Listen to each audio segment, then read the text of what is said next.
साथियों नमस्कार।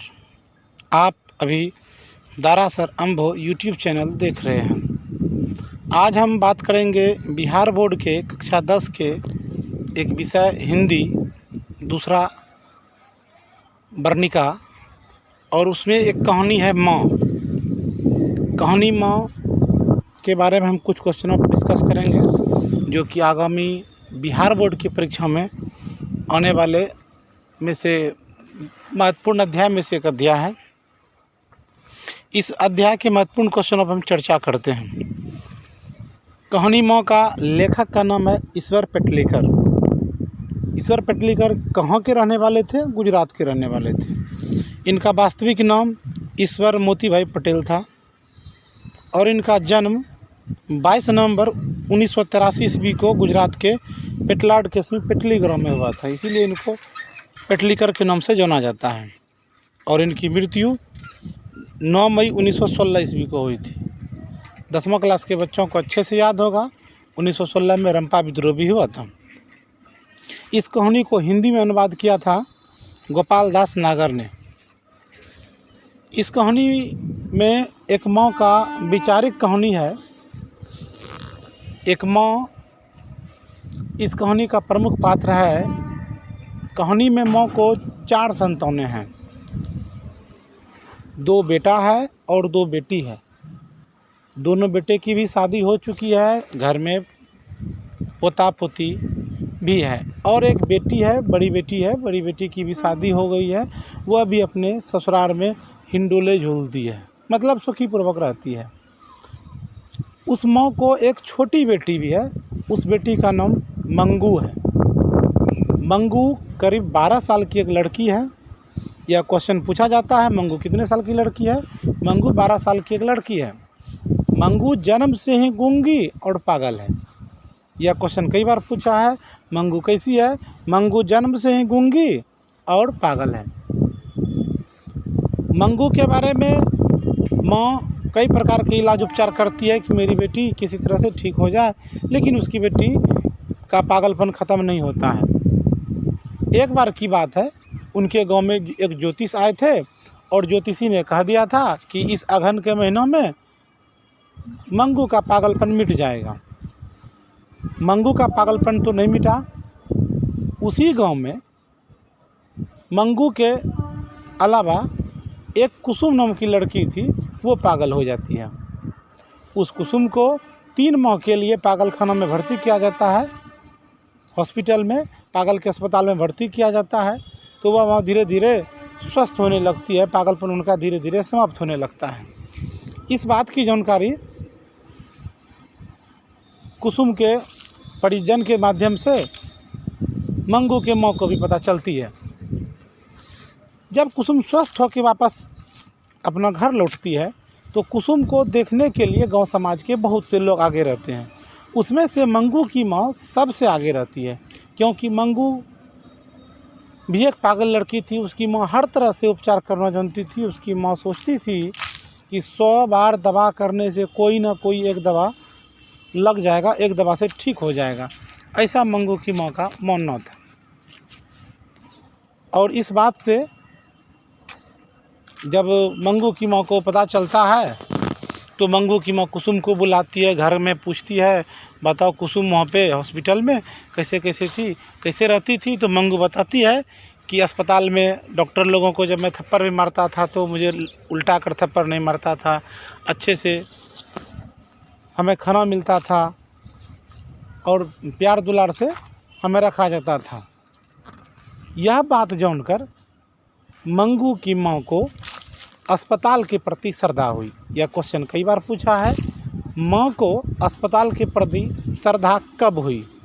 तो इसका उत्तर होगा जब कुसुम के माध्यम से माँ को पता चलती है कि अस्पताल में रोगी ठीक हो रही है और डॉक्टर लोग अच्छे हैं, डॉक्टर लोग संवेदनशील हैं और अच्छे से रखते हैं, समय पे खाना मिलता है, मारपीट किसी तरह का नहीं किया जाता है, तब उन्हें अस्पताल के प्रति श्रद्धा होती है।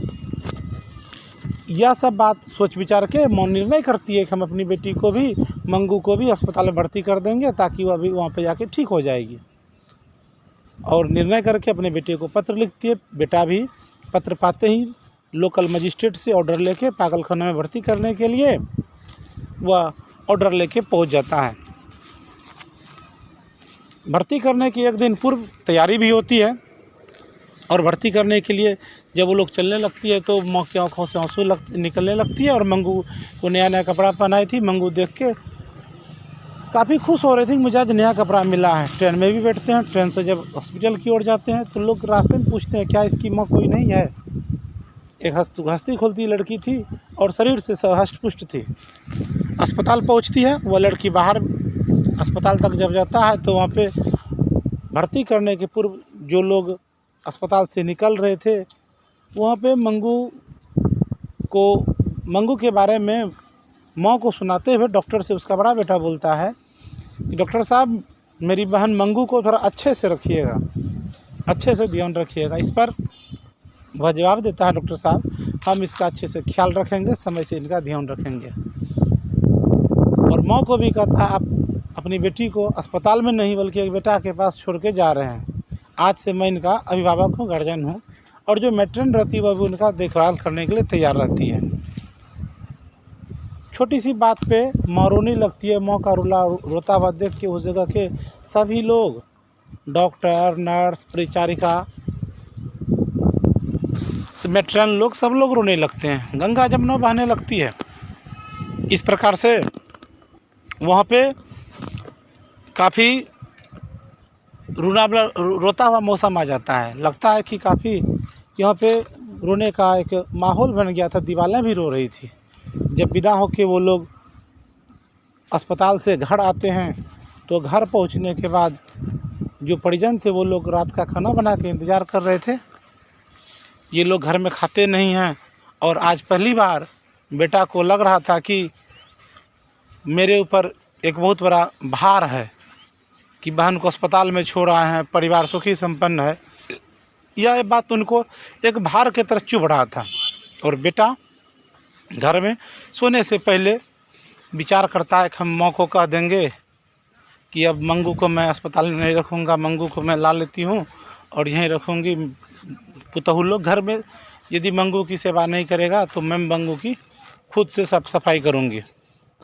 यह बात बेटा सोचता है, संकल्प लेता है, प्रतिज्ञा लेता है ऐसा करने का। जब माँ रात को सोने जाती है तो इसलिए नहीं जाता है कि माँ जगी होगी, माँ को रात में जगा देंगे तो फिर माँ को नींद नहीं आएगी।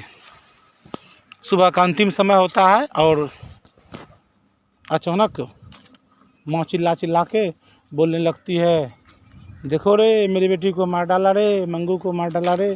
गोतिया पड़ोसी आके सभी लोग आते हैं और इस प्रकार से इस कहानी का अंतिम समाप्त करते हुए बताता है कि मंगू की माँ भी पागल हो जाती है, मंगू की माँ भी उसमें शामिल हो जाती है।